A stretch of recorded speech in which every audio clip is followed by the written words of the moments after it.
sasaran itu ya.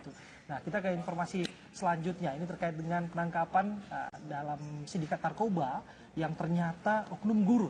Ya, dan ini terjadi di Aceh Barat dan akhirnya polisian setempat pun langsung mengamankan guru dan juga 5 orang di sekitarnya.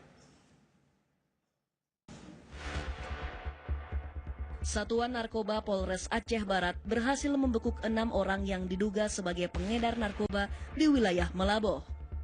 Dari 6 pelaku yang diringkus, salah seorangnya berprofesi sebagai seorang guru di wilayah Melaboh, Aceh Barat.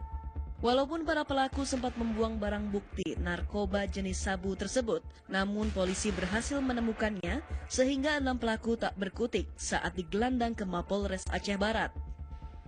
Kepada polisi, mereka mengaku baru sebulan bergabung dengan jaringan narkoba Aceh ini karena himpitan ekonomi. Barang haram ini didapatkan dari seorang bandar narkoba yang berada di wilayah Biren, Aceh. Sementara kita amankan 6 tersangka yang sekitar 20 gram lebih. Tersangka berapa orang? Tersangka 6 orang. Dari 6 ini profesi ada guru, terusnya yang lainnya swasta ya, swasta. Swasta ya, ada pengangguran juga.